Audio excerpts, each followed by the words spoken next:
Tengan una muy buenas tardes, iglesia. Dios les bendiga mucho. Continuamos entonces con nuestros cultos online. Damos gracias a Dios porque al menos tenemos oportunidad para poder seguir aprendiendo y creciendo por medio de la palabra de Dios. Quiero agradecer a nuestro Señor porque Él ha sido fiel para con sus hijos. Quiero animarles a que estemos preparándonos frente a lo que podría venir más adelante. Estemos siempre confiando en Dios, preparados no solamente en el ámbito de tener provisiones, sino también estar preparados espiritualmente frente a lo que pueda venir y lo que estamos enfrentando hoy. El mensaje de esta tarde se llama ¿sorprendido o no sorprendido por la venida de Dios, por la venida de Cristo? Todos nosotros sabemos y hemos sido instruidos, hemos sido enseñados con respecto a la venida de nuestro Señor Jesucristo y su reunión con Él. Su esperanza trasciende a través del tiempo, desde la promesa dada por nuestro Señor Jesucristo, pero esta venida será recibida de dos formas por dos tipos de personas diferentes. Por los que ignoran de su regreso, será como ladrón en la noche, como la Escritura nos enseña. Serán sorprendidos de un momento a otro. Más un segundo grupo, que somos nosotros, la iglesia, los hijos de Dios, hay una gran diferencia. Nosotros no nos sorprenderá la venida de Cristo porque estamos en luz. Se nos ha anunciado su advenimiento miles de años atrás. Pero esa claridad que tiene el cristiano debe aprovecharla. La iglesia no debe dormir porque no vive de noche, sino que vive de luz, como la Escritura nos enseña. Por lo que mientras hay luz, la iglesia debiera permanecer despierta. Pero puede dormir, ¿cierto? Lamentablemente muchas iglesias pueden dormir siestas. Y estas siestas son las que más perjudican a la iglesia en estos días, despreocupando sus deberes, despreocupando sus responsabilidades. Entonces, antes de que esto llegue a ocurrir en nuestra vida como iglesia, es bueno que nosotros estemos despiertos, estemos en luz en Cristo para poder esperar la venida de nuestro Señor Jesucristo. A su iglesia, la venida de nuestro Señor Jesucristo no debe ser de sorpresa para usted y para mí, no. Él no vendrá como ladrón en la noche y nos sorprenderá. No, eso no debiera ocurrir en un cristiano. Un hijo de Dios no le debiera sorprender la venida de nuestro Señor Jesús, porque el cristiano está esperando la venida del Señor Jesús. Al igual que a Noé no le sorprendió que agua cayera del cielo, porque Dios ya le había dicho que eso iba a ocurrir. No fue sorpresa para él un diluvio. Él esperaba un diluvio. ¿Me entiende? ¿Qué debe hacer una iglesia para que la venida del Señor no le sorprenda como ladrón en la noche? Lo estudiaremos esta noche. Lo vamos a estudiar ahora por medio de la palabra de Dios. Acompáñame, por favor, entonces al libro de Tesalonicenses, primera de Tesalonicenses.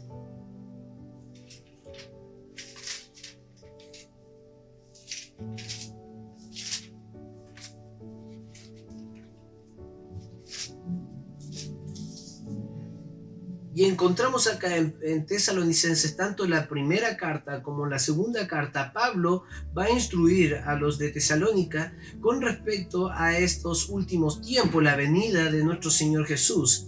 Y nos encontramos en la primera carta, capítulo 4, versículo 3 en adelante, habla de la venida del Señor, nos habla de la resurrección de los muertos, nos habla de su aparición, con trompetas vendrá a buscarnos y resucitaremos, los que han dormido resucitarán juntamente con Cristo y luego nosotros también iremos con Él. Entonces esa es una esperanza, era para alentarnos. El versículo 18 termina capítulo 4 diciendo: por tanto, alentaos los unos a los otros con estas palabras. La venida de nuestro Señor Jesucristo, la predicación del advenimiento de nuestro Señor Jesús debiera ser de aliento para cada uno de sus hijos. Amén. Pero pasamos al capítulo 5 del mismo libro de Tesalonicenses y encontramos lo siguiente. Dice: pero acerca de los tiempos y de las ocasiones no tenéis necesidad, hermano, de que yo os escriba. Versículo 2, seguimos. Porque vosotros sabéis perfectamente que el día del Señor vendrá así como ladrón en la noche. Que cuando digan paz y seguridad, entonces vendrá sobre ellos destrucción repentina, como los dolores de la mujer encinta y no escaparán. Versículo 4. Mas vosotros, hermanos, no estáis en tinieblas, para que el día os sorprenda como ladrón.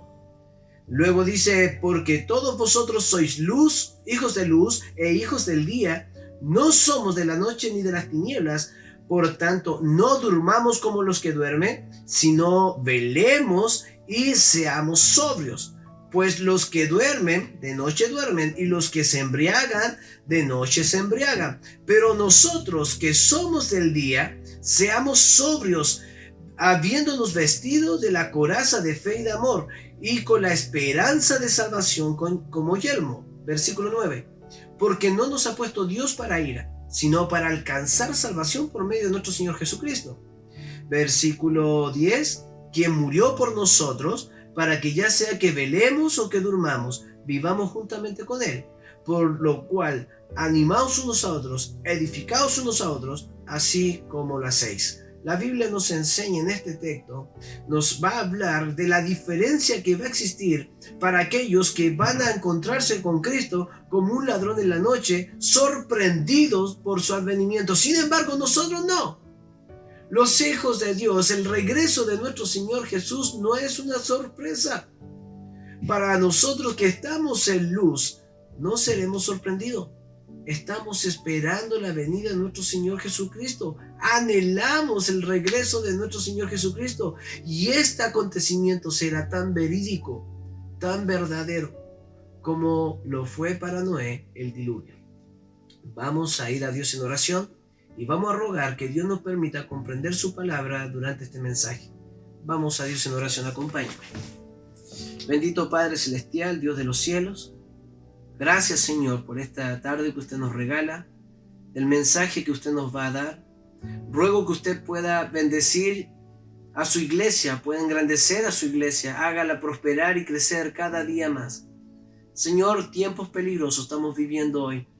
Tiempos de angustia, tiempos dolorosos, tiempos de persecución en algunos lugares ya del mundo, aún tiempos de rumores y guerras, aún tiempos, Señor, de pestes, de hambre y de muchas otras cosas, Señor.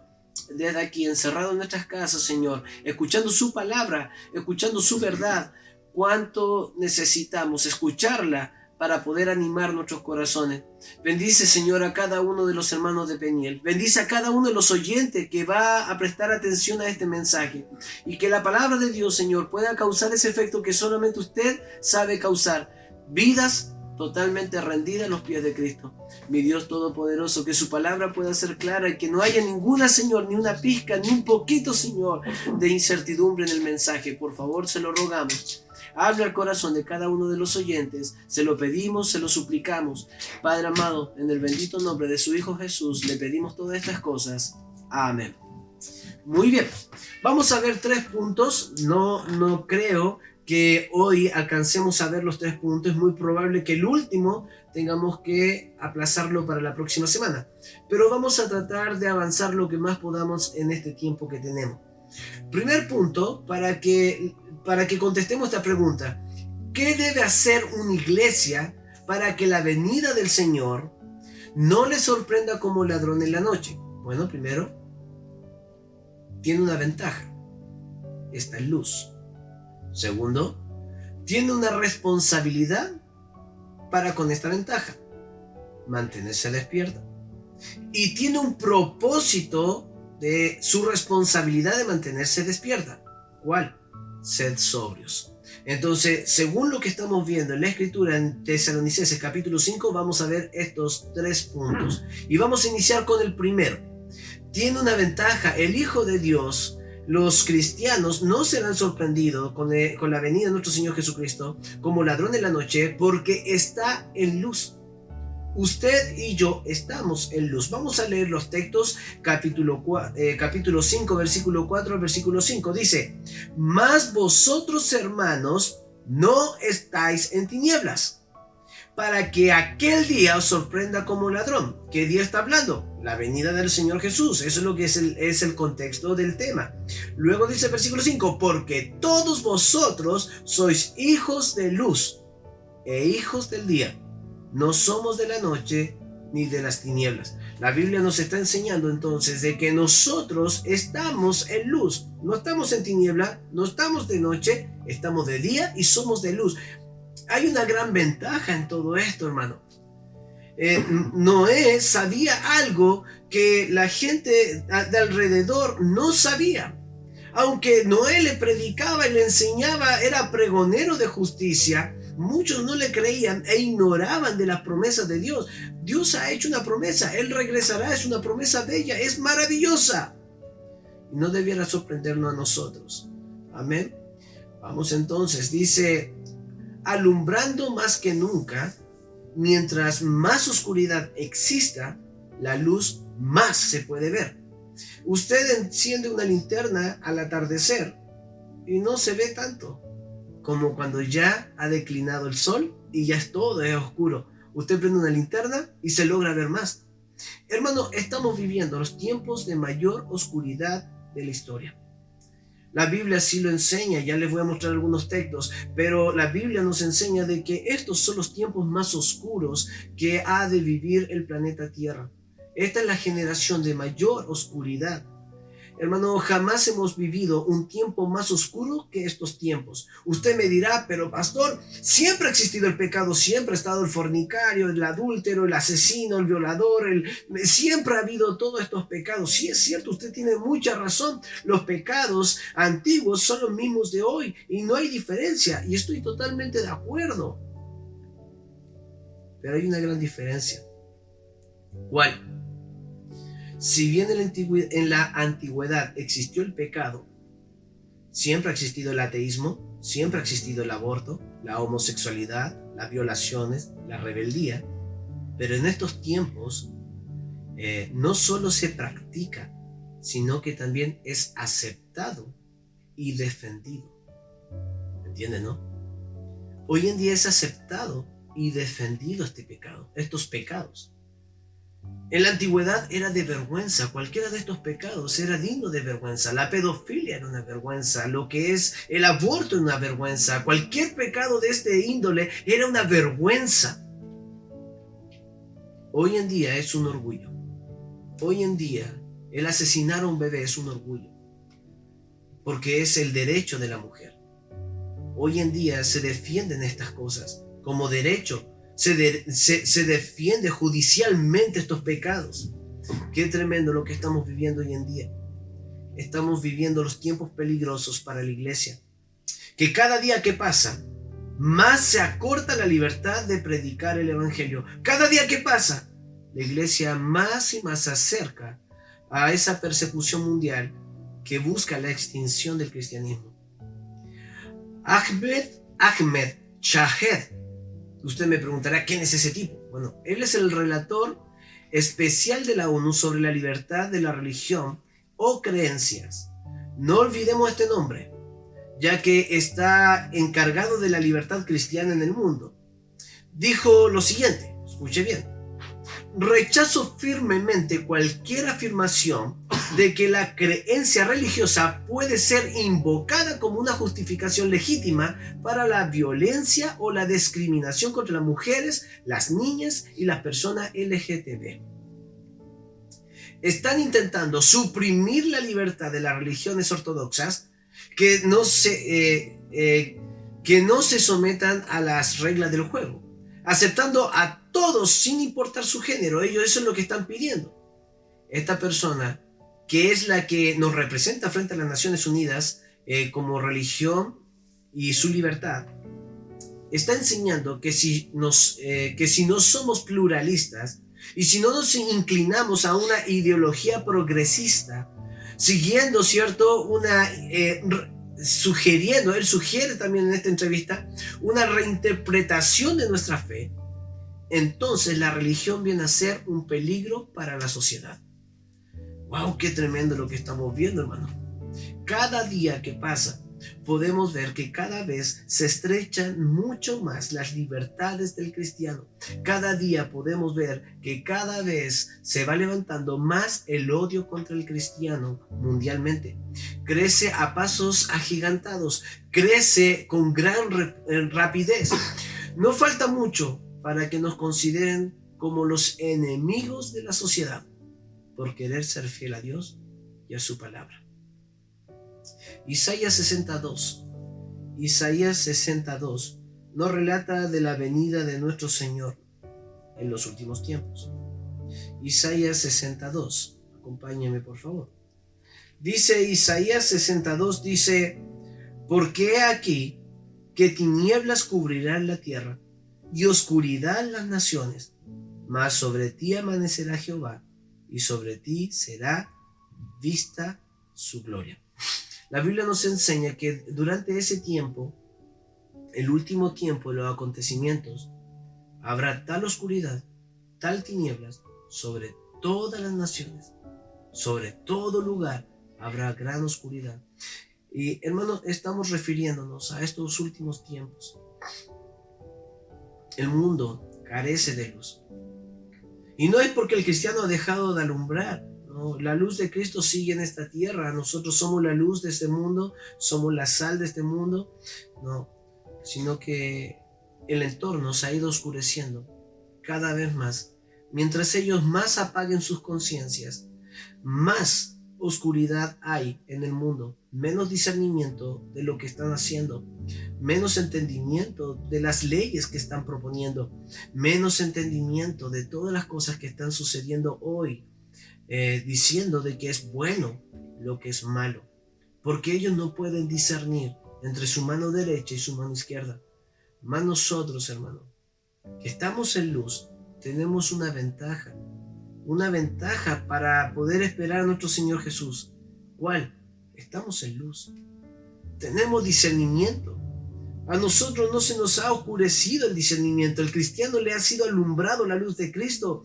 Puede entender, comprender. Él puede darse cuenta de que ciertas cosas que el mundo dice que están bien, no lo están.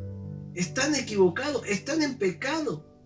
Nosotros, el cristiano, no nos ha sido oculto, ¿cierto? Las promesas del Señor que han sido dichas en la palabra de su venida y cómo serán aquellos días antes de que Él venga. Nosotros sabemos de que esto se avecina, que esto pronto se avecina. En los tiempos de Noé, había una profecía hecha por Enoc sobre su propio hijo Matusalén, con su propio nombre. La palabra Matusalén significaba de que al morir Matusalén vendría el juicio. Puedo imaginarme a Noé. Noé construía el arca, iba a visitar a su abuelo Matusalén y le preguntaba: abuelito, ¿cómo te sientes? No, bien, yo creo que este día voy a vivir. Noé decía: tengo un día más para seguir construyendo el arca. Me puedo imaginar a Noé de esta forma, considerando a la vida de su abuelo con el tiempo que él tenía y que le restaba para que viniera el juicio sobre esta tierra. Hermano, puedo imaginarme esto. ¿Cómo estás, Matusalén? ¿Cómo te ha ido? No, me estoy sintiendo un poco mal. Oh, Señor, por favor, dale más vida a mi abuelo para que pueda tener más tiempo para seguir construyendo el arca. Pero Noé tenía claro, el tiempo que Matusalén parta es el tiempo que viene la venida, que viene el diluvio. Así también hay señales. Dios ha dado señales por medio de su palabra. Antes de que Él regrese, hay señales que deben cumplirse. Y nosotros las estamos viendo. Y claramente las vamos a ver, las vamos a poder discernir. Su iglesia está en luz, no está en tinieblas, para poder notarlas. Amén. Entonces, esta ventaja de ser hijos de Dios, hijos del día, hace que podamos discernir lo que los demás no pueden hacer. Mientras el mundo defiende como un derecho de la mujer el dar muerte a un inocente, podemos notar que la iglesia sigue dando luz de este asesinato cobarde contra un inocente e inofensiva criatura. La iglesia le ha sido reflejada la luz de Cristo. Ella puede ver las cosas con claridad. Mientras para el mundo las cosas que suceden solo son eventos casuales, el temblor del otro día, las langostas, qué casualidad que haya comenzado en África, en Asia, luego en una isla en Italia, ahora en América y ahora que están luchando la misma plaga en el Centroamérica. qué casualidad lo que está ocurriendo, ¿no? Son casualidades. La peste que estamos viviendo, ¿cierto? Esto que es el coronavirus, está en todo el mundo y está todo el mundo en la misma situación, pero son casualidades, son cosas que son pasajeras que van a ocurrir. Siempre ha pasado, sí, siempre ha pasado que el mundo entero se ha cerrado por causa de una peste. Entonces lo que ellos ven son casualidades, son eventos de la naturaleza que ocurren cada 1000 años, cada 2000 años, cada 100 años. Para nosotros, los hijos de Dios, solamente son advertencias de un Matusalén que cada día está más viejo, que cada día la venida de Cristo está por regresar, está por venir. Hermano querido, la iglesia le ha sido reflejada la luz de Cristo. Ella puede ver las cosas con claridad, mientras que el mundo no lo logra entender. Mateo 24, 32 al 33. Mateo 24.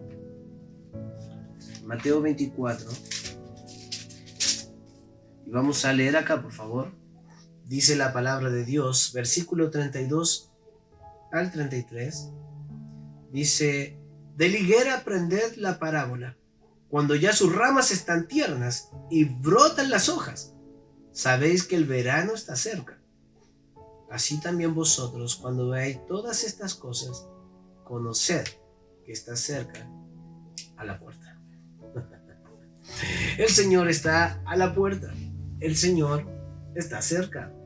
Estamos viendo cosas que nunca antes habíamos visto. Estamos viendo las situaciones y sabemos que todas estas cosas han de ocurrir. Ayer leí una noticia de Israel: se está preparando un toro rojo que será sacrificado para el inicio, para el regreso, para la llegada de su Mesías y la reconstrucción de este templo. Todo está comenzando a tener forma y a ir encajando de acuerdo a las profecías. Pastor, ¿usted está loco? No estoy loco. Creo en las profecías de Dios, creo en su palabra y creo que en algún momento tienen que cumplirse. Yo creo 100% que esto tiene que ocurrir. Para mí no me falta fe para creer esto.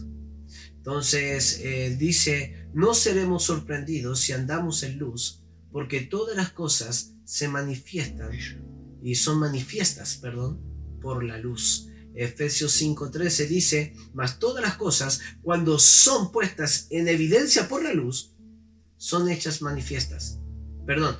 Leí mal. Cuando son puestas en evidencia por la luz, son hechas manifiestas, porque la luz es lo que manifiesta todo.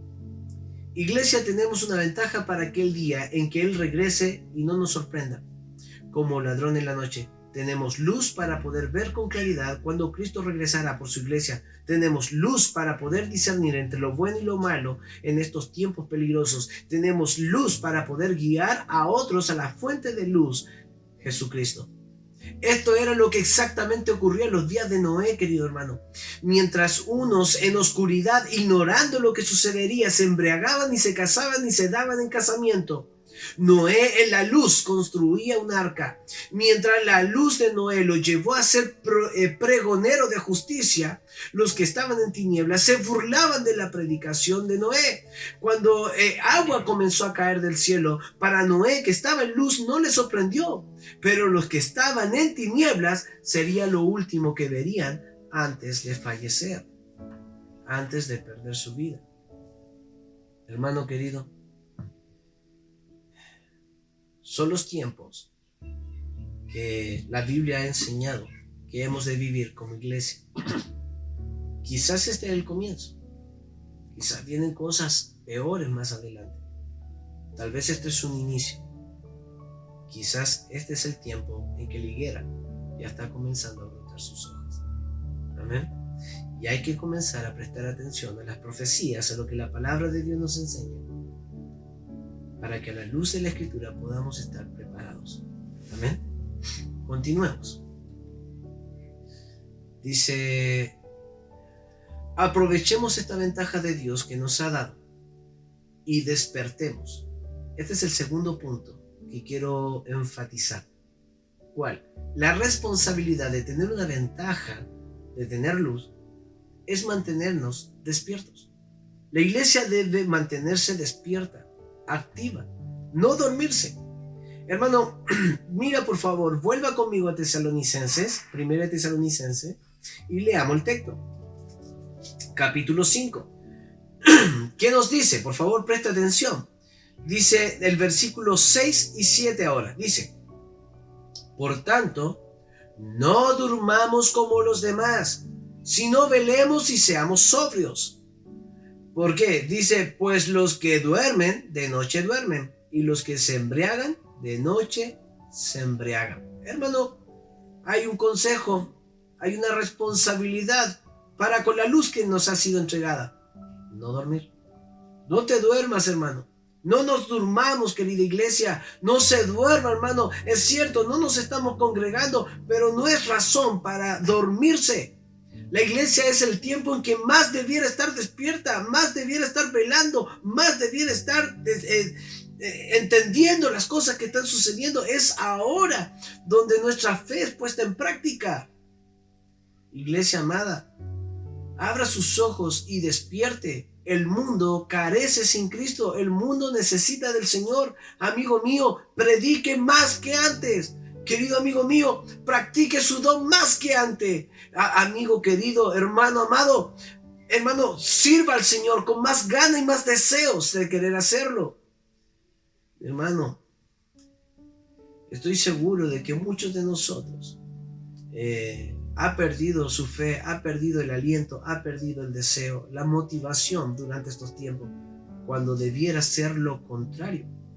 Cuando debiera ser lo contrario.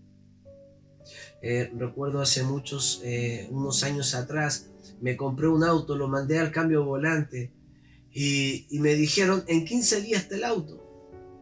Hermano, yo esperé los 15 días, deseoso de tener ese auto con el cambio volante en mis manos, con ganas de poder manejarlo. Ahí vine, no estaba listo. ¿Cierto? Así pasaron como 2 meses, 3 meses y el auto aún no estaba listo. Me desilusioné, pero al menos había una esperanza. Ese auto en algún momento me lo van a entregar.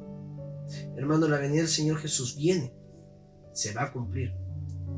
Y sabe, hermano, cada día que pasa usted debería estar más deseoso de esperar que Él venga. La Biblia nos enseña que hay una bella recompensa, hay una corona para aquellos los que aman su venida. Usted debiera anhelar esperar la venida de nuestro Señor Jesucristo. Hoy las iglesias están dormidas, haciendo muchas cosas, pero están dormidas. Pastor, explíquese. Bueno, ellos hacen muchas obras de beneficencia, hacen apoyos sociales, reuniones de motivación. Creemos que están despiertas por hacer muchas cosas, pero duermen en el sentido espiritual. Muchas no se dan cuenta, pero viven en el sueño y no en una realidad. Personas mueren de hambre, dice la iglesia. Sí, mueren de hambre, pero también personas mueren sin Cristo. Y esto es más relevante, esto es mucho más importante. Si puedo salvarlo de una de las dos muertes, ¿cuál sería más importante? ¿Salvarlo de la muerte del hambre terrenal o salvarlos de la muerte eterna espiritual? En lo personal, creo que a la iglesia le ha sido encomendada la tarea de poder salvar o predicarle el evangelio de salvación eterna. Y hermano, no me malentienda, no estoy diciendo que no debiéramos hacer ayudas sociales o que no debiéramos hacer obras de beneficencia. No me estoy refiriendo a esto. Me estoy refiriendo que lo más importante es la ayuda espiritual en estos momentos. Aunque Jesús ofreció alimento físico, recuerdo en algún tiempo a 4,000 hombres y luego a 5,000, hizo un gran milagro con estos panes y peces, pero cuando Cristo predicaba, su alimento espiritual era lo más esencial. A la mujer samaritana en Juan capítulo 4 le ofrece agua, no agua que Jesús se tiraría al pozo a buscar para poder entregar a la mujer. Jesús estaba refiriendo a un agua de vida eterna, a un agua espiritual que ella necesitaba más que el agua física. En Juan capítulo 6, Jesucristo dice ser el pan de vida. Él se está refiriendo no a un pan físico como habían recibido sus padres del maná por medio de Moisés. Se está refiriendo a un pan espiritual, su propia vida. Está refiriéndose a Él mismo en un sentido espiritual. El alimento que está necesitando la persona de afuera hambrienta, más que un alimento físico, que sí es importante, quiero volver a resaltar, es el alimento espiritual, es conocer que Cristo le ama, es conocer que sus pecados pueden ser perdonados, que pueden ser libres de sus vicios. Ellos necesitan luz igual como usted la tiene. Muchas iglesias duermen y esto ha ocasionado la debilidad de la iglesia. Hay una muchachita colombiana llamada Sharik Toba. Esta muchacha de 17 años sufre de un síndrome llamado Klein-Levin. Este síndrome, que también es conocido como el síndrome de la Bella Durmiente, es un síndrome muy escaso. De hecho, según lo que estaba estudiando, solamente hay 40 casos en el mundo entero de este problema. Esta niña duerme y puede llegar a dormir hasta 70 días. En el año 2017 durmió 70 días. Luego en el año 2018, a principio de año, ella durmió 48 días sin despertar de corrido, causándole a ella la pérdida de la memoria. Ella no reconocía a su madre, no reconocía quién era ella misma, no reconocía nada, se había vuelto un bebé. Ella le daban comida por medio de líquidos y también tenían que estar mudándola durante todos esos días. Así también la iglesia, querido hermano. La iglesia ha enfermado con este síndrome. Iglesias de hoy también han dormido mucho tiempo y han perdido su memoria de su responsabilidad que Dios le ha dado. Es hora de despertar, es hora de abrir los ojos, es hora de comenzar a preocuparnos de nuestro verdadero deber como iglesia. El libro de Efesios, si usted me acompaña rápidamente.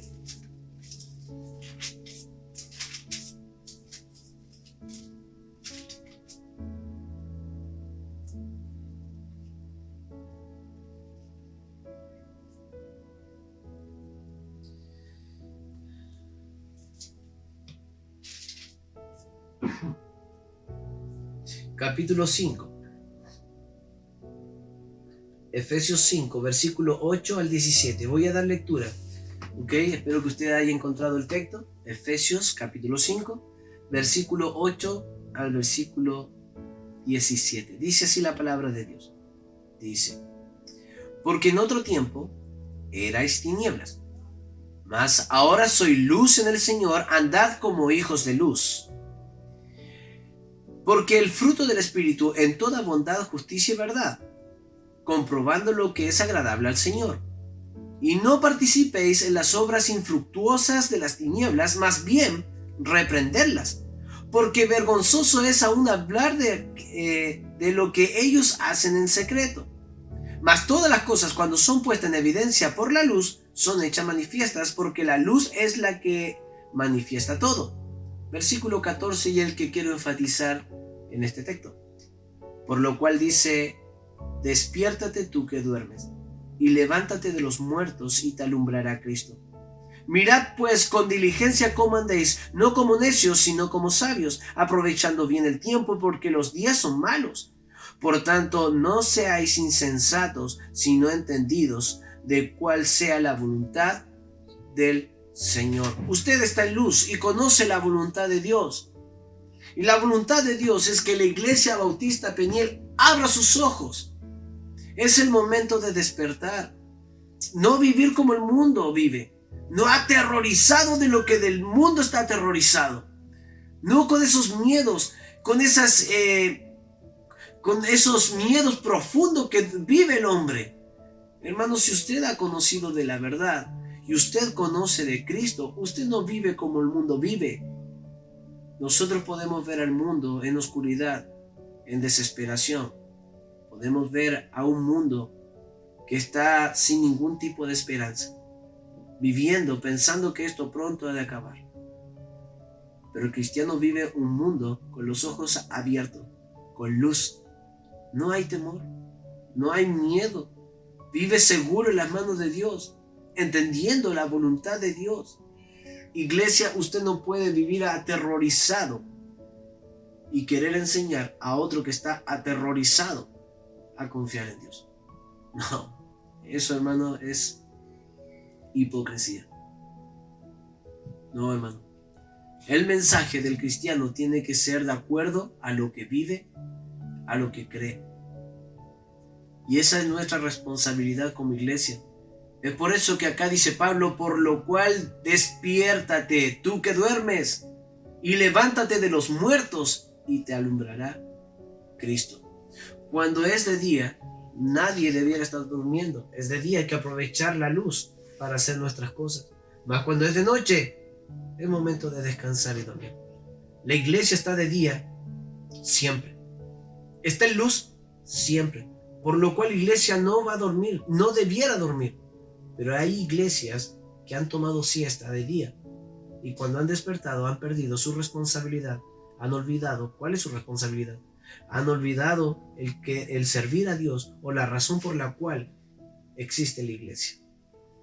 Continuemos entonces. Dice,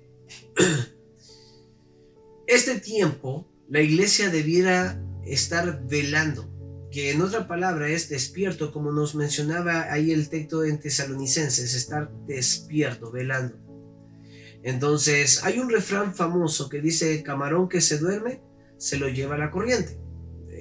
La iglesia, si se descuida y se duerme, puede perder el terreno. Puede perder terreno que ha ganado para Cristo. ¿Cierto? Olvida su responsabilidad cuando duerme. La iglesia de Sardis fue una de estas iglesias que se permitió dormir. Pero podemos ver de que hay una gran advertencia para esta iglesia. Que no nos pase lo que pasó con Sardis. Acompáñame rápidamente entonces al libro de Apocalipsis capítulo 3.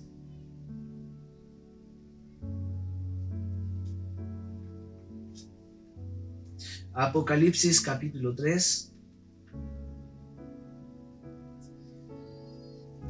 Y vamos a dar lectura entonces desde el versículo 1 al versículo 6. ¿Está conmigo allí? Dice, escribe al ángel de la iglesia en Sardis, el que tiene los 7 espíritus de Dios y las 7 estrellas. Dice esto, yo conozco tus obras, que tienen nombre de que vives, pero estás muerto. ¿Qué pasa? ¿Cómo? Si hace obras, si ayuda al pobre, hace esto, regala ropa, hace charlas motivacionales, la iglesia siempre está abierta, hacen concursos, tienen un montón de actividades. ¿Cómo le llama muertas? ¿Cómo le puede llamar a Sardis una iglesia muerta? Tiene muchas obras, pero está muerta. ¿A qué se refiere? Leamos, sigamos, por favor. Sé vigilante y afirma las cosas que están para morir, porque no he hallado tus obras perfectas delante de Dios. ¿Qué es lo que está diciendo? Si bien es una iglesia muy activa, sus obras delante de Dios no eran perfectas. Y muchas iglesias cometen estos errores, hacen muchas cosas, pero sus obras, su corazón, su integridad es imperfecta delante de Dios. Acuérdate pues de lo que has recibido y oído, y guárdalo y arrepiéntete. Pues si no velas, mira lo que pasa con esta iglesia. Pues si no velas, vendré sobre ti como ladrón, y no sabrás a qué hora vendré sobre ti. ¿Sabe lo que pasa con la iglesia que se duerme? Pues entonces sorprendida, como cualquier incrédulo, por la venida del Señor. Y vendrá como ladrón en la noche, y le sorprenderá. Amigo querido, esta es una advertencia de Dios para una iglesia que está dormida. Ser sorprendido con la venida de nuestro Señor Jesús. Iglesia, cuando venga Cristo, no nos tiene que pillar durmiendo. Iglesia, cuando venga Cristo, no tiene que encontrarte durmiendo, sino que tus obras puedan ser halladas perfectas delante de Dios. Que tu integridad pueda ser hallada buena delante de Dios, que tu vida pueda reflejar la luz de Cristo, que esté tu vida completa en luz y no escondida en un cajón, no debajo de un almud, no huyendo como el mundo huye, no aterrorizado como el mundo está aterrorizado, sino como un cristiano fiel y firme en los caminos de Dios, fieles a Dios.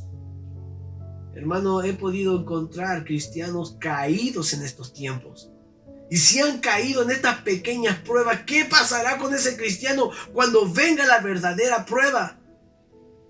¿Qué sucederá con ellos?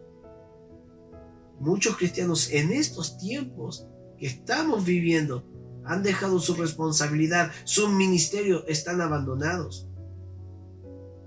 Han dejado de ofrendar, han dejado de diezmar. Han dejado de visitar y congregarse con otros hermanos. Están aterrorizados en una cueva con temblor y temor.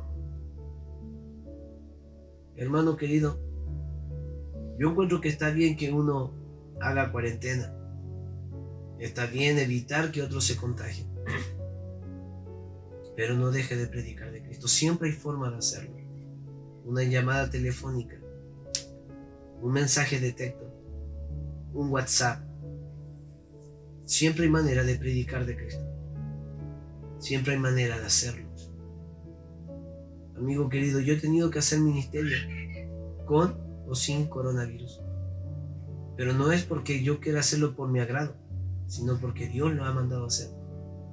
Y porque soy responsable y le debo mi vida a Cristo.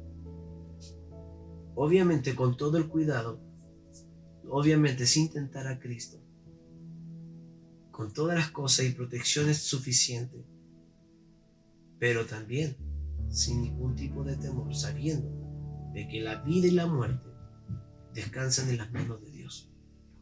Él toma la decisión. Amigo mío, este es el segundo punto que estamos estudiando para que la venida del Señor no le sorprenda a usted como ladrón en la noche. Pasemos a este tercer punto y último. El propósito de su responsabilidad de mantener despierto es ser sobrios. Sed sobrios. Vuelva por favor a Tesalonicenses entonces, 1 Tesalonicenses capítulo 5. Versículo 8 al versículo 9 dice así: pero nosotros que somos del día, seamos sobrios, habiéndonos vestido con la coraza de fe y de amor y con la esperanza de salvación como yelmo, porque no nos ha puesto Dios para ira, sino para alcanzar salvación por medio de nuestro Señor Jesucristo. Veamos este último punto de que no nos sorprenda la venida del Señor como ladrón en la noche. Bueno, velemos y seamos sobrios, dice. La palabra sobrio es la palabra en griego nefo. Esta palabra nefo es abstenerse del vino, ser discreto, prudente, cauto o vigilante, como la tradujo John MacArthur en su Biblia, o como dominio propio, como lo dice Wilton Nelson.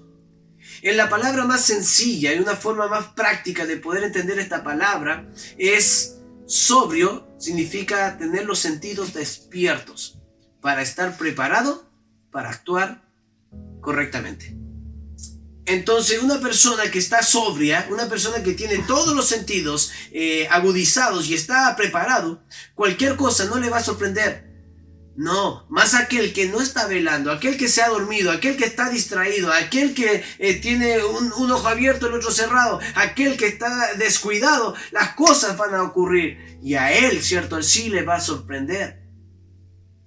No es solo estar en luz, no es solo mantenerse despierto como los dos puntos anteriores que acabamos de ver, sino también actuar. Esta es una forma de verbo, actuar sobriamente, vestido de la coraza de fe y de amor, con esperanza en la salvación como yelmo, como el casco que necesitamos para nuestra cabeza. Y veamos rápidamente esto.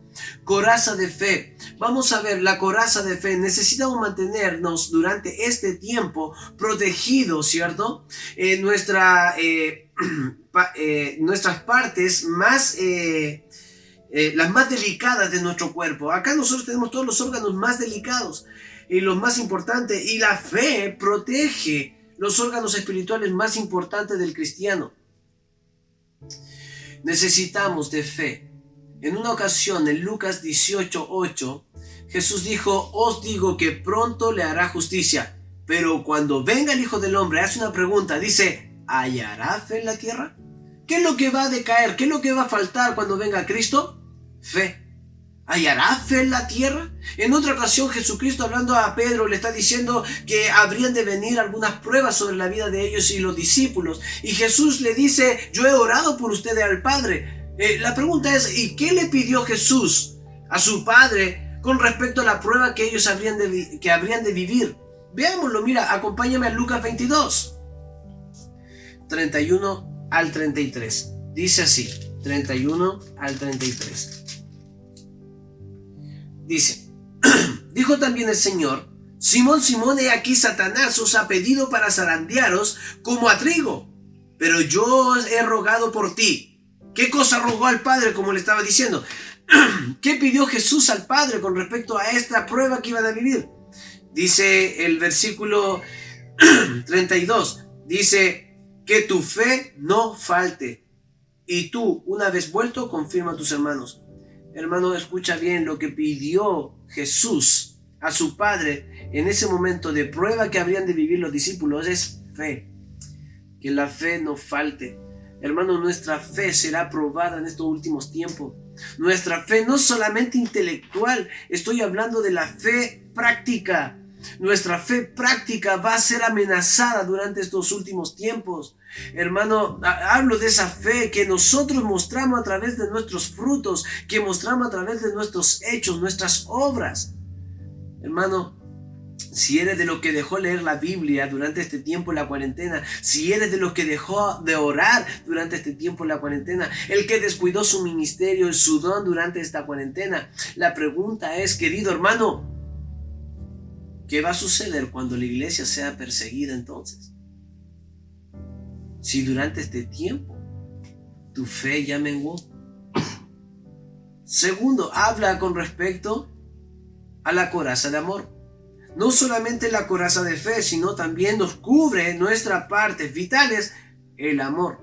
Y no solamente en el sentido, obviamente, en un sentido intelectual de lo que nosotros entendemos amor, o en un sentido sentimental de lo que nosotros podemos sentir del amor o emocional, sino en el sentido práctico. Hermano, durante este tiempo el amor del cristiano será sometido a prueba. Sí seremos sometidos a prueba. Hermano, la iglesia desde sus inicios hasta hoy ha sido perseguida, pero su amor hacia Dios y hacia los demás no dependerá de lo que los demás nos hagan por su ignorancia. Debemos seguir mostrando amor al punto de poder decir: perdónales porque no saben lo que hacen. El mundo actuará y actúa en desventaja al cristiano. Pero el cristiano debe estar dispuesto a poner su vida por ellos, amarlos como Dios los ama. Dice la Escritura en el Juan 3:16: porque de tal manera amó Dios al mundo. Los intereses de Dios son amar al mundo. Si yo soy un buen siervo de Dios, entonces me interesan los intereses de Dios. Y si el interés es que Dios ama al perdido, ama al mundo, yo también les amo. Pero aunque nos vayan a hacer daño, aunque blasfemen contra nosotros, aunque nos persigan, aunque nos maten, nuestro amor tiene que seguir intacto hacia Cristo y hacia ellos. No tiene excusa. La Escritura dice: amarás a Jehová tu Dios con todo tu corazón, con toda tu fuerza, con toda tu mente, con toda tu alma. Y dice el segundo mandamiento es: amarás a tu prójimo como a ti mismo. Ese mandato, el resumen de la ley, no es dependiente del actuar de los demás, sino que es una ordenanza, es un mandato, es un mandamiento que todo cristiano tiene que someterse y tiene que hacer.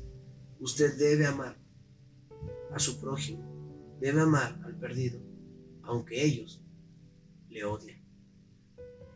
Nuestro amor será puesto a prueba durante este tiempo. El capítulo 24 de Mateo, versículo 12 dice: por haberse multiplicado la maldad, el amor de muchos se enfriará. Y cuando hablo de muchos me refiero a todos los cristianos. muchos cristianos enfriarán su amor durante este tiempo. Hermano querido, el amor del cristiano no es dependiente ni de otros ni de eventos, sino del amor ágape, del amor de Cristo. Y por último, dentro de estos mismos puntos encontramos el punto C, como esperanza de salvación, como yelmo. Satanás durante estos tiempos no solamente atacará nuestras acciones, sino también nuestra mente. Satanás está dando una batalla dura al cristiano, y es aquí donde quiere ganar. A él le interesa muy poco nuestras obras en comparación a lo que le interesa ganar nuestra mente. Porque nuestra mente, de ella salen todas las decisiones del cuerpo. La salvación de nuestro yelmo es el casco que protege nuestro entendimiento, que protege nuestra mente. No debemos quitar de nuestra mente, no debemos,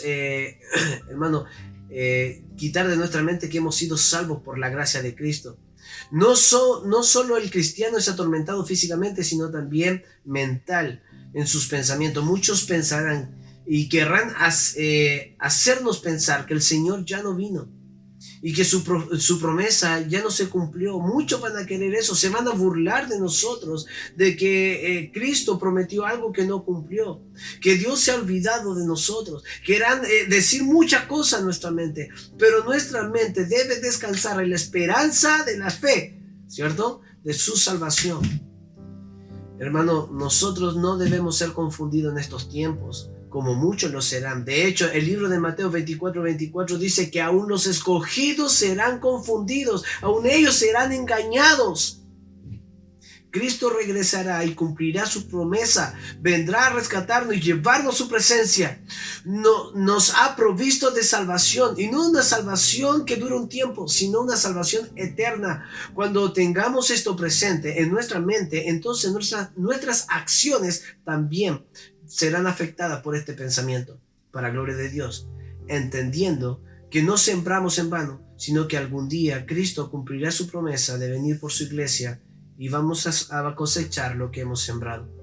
Amigo, querido hermano, hemos escuchado un mensaje que nos advierte de los tiempos finales, de los tiempos futuros, cuando Cristo regrese por su iglesia.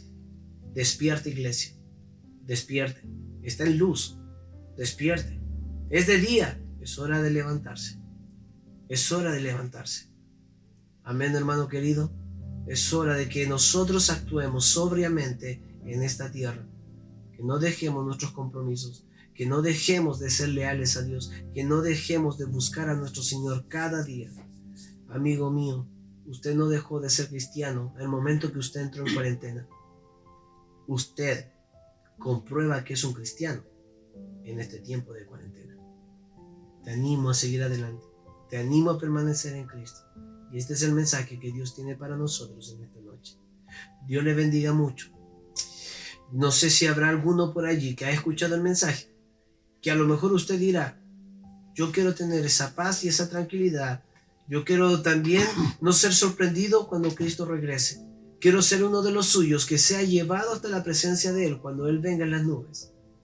Bueno, hay un método. La Biblia nos enseña que para poder lograr esto, primero tengo que entender cuál es el plan de salvación para nuestra vida. Solamente por medio de nuestro Señor Jesucristo. No hay otro método, no hay otra forma, no hay otro camino, no hay otra verdad, no hay otra vida. Jesucristo es esto. Jesucristo es el verdadero camino. Él es la verdad y la vida. Y solamente por medio de Él podemos llegar a su presencia. Si en esta noche Cristo ha hablado a su vida, si Dios ha hablado a su vida, entonces hágale al Señor una invitación y dígale: Señor, entra en mi corazón, le pido perdón por mis pecados, y haga una sencilla oración como esta: amado Padre, te pido perdón por mis pecados, te invito a residir en mi corazón y ser el dueño de mi vida. Te pido perdón por mis pecados y me humillo delante de ti. Le reconozco como el Salvador de mi vida y también como el Señor de mi vida. Padre, quiero ser su hijo por medio de Cristo Jesús. Estoy completamente arrepentido de cada uno de mis pecados. En el nombre de Jesús, amén. Si usted ha hecho esta oración conmigo, háganos saber. Mándenos un mensaje escríbanos. Nosotros nos pondremos en contacto con usted para poder guiarle más, por medio de la palabra, por supuesto. Iglesia, sigamos adelante y sigamos sembrando, sigamos comprometidos, sigamos sirviendo al Señor. Amén, hermano. Sigamos adelante, iglesia. Dios les bendiga mucho y nos vemos hasta la próxima semana. No se olvide el culto el martes. Bendiciones, cuídese.